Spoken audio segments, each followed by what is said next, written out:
Pour beaucoup, ce voyage à Moscou restera gravé dans nos mémoires comme une grosse déception. La place rouge n'est pas blanche, pas plus Pouchkine que de guides répondant au nom de Nathalie. La venue du TTC ne remue pas les foules. Il est vrai que les moscovites s'apprêtent à fêter 2 jours plus tard, le 29e anniversaire de la révolution d'octobre. Tout le monde est sur le pont, on en profite même pour passer un petit coup de fil et inviter aux cérémonies Yannick Stopira. Oh non, ça m'intéresse pas. Veuillez rappeler dans 2-3 jours, s'il vous plaît. Attendu, la découverte du stade Lénine. Marx n'en revient pas. Ce match capital ne remplira même pas la moitié de cette superbe enceinte de 103 000 places.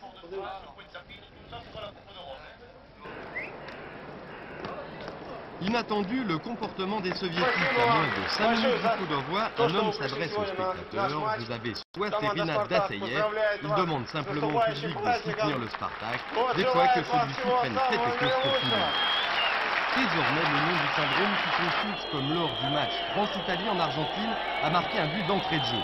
Contre l'Italie, Lacombe avait marqué à la première minute. Ici, Durand ouvre la marque à la 7e minute. À l'arrivée, Toulouse, comme la France, serait battue, faute de ne pas avoir su digérer un but marqué trop vite. Même pas, je pense, oui. Des concentrations, je ne sais pas, vous savez. Peut-être inconsciente, peut-être de dire ça y est, on a fait le plus dur, amener les garçons à oublier pendant quelques instants le travail de récupération, le travail défensif qui était très important face à cette équipe. Cette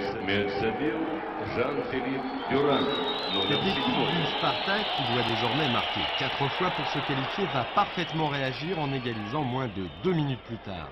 Les soviétiques qui ne prennent même pas le temps de douter. Rudakov sur la gauche de la surface, centre pour Rudakov, dont la reprise de volée croisée pour Bergeron.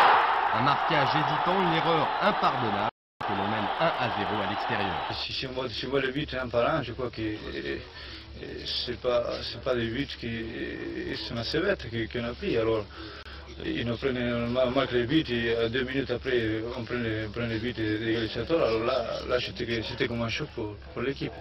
Un choc dont on ne se remettront qu'après avoir encaissé un 2e but à la suite de cette ouverture de Rodionov sur Rudakov.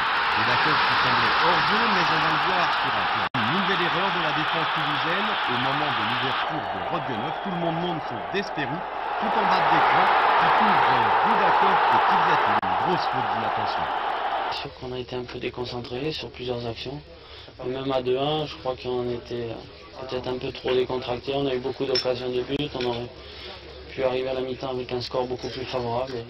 Vous avez vu notre fin de première mi-temps. On avait l'intention de continuer notre jeu comme on le faisait jusqu'à présent, puisque ça marchait pas trop mal. Je pense qu'au milieu de terrain, on avait pris un peu le dessus sur cette équipe soviétique.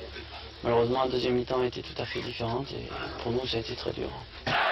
Encore un but d'avance pour Toulouse, la situation n'est pas catastrophique, mais comme en première période, les soviétiques ont la chance de marquer très vite à Rodionov, alors que a repris depuis à peine 5 minutes. Délire dans le stade, dès lors, il n'y a plus qu'une équipe sur le terrain, l'équipe du Spartak, qui va pousser jusqu'à assurer cette qualification. Qualification obtenue à la 77e minute sur un pénalty certes sévère, mais pas scandaleux.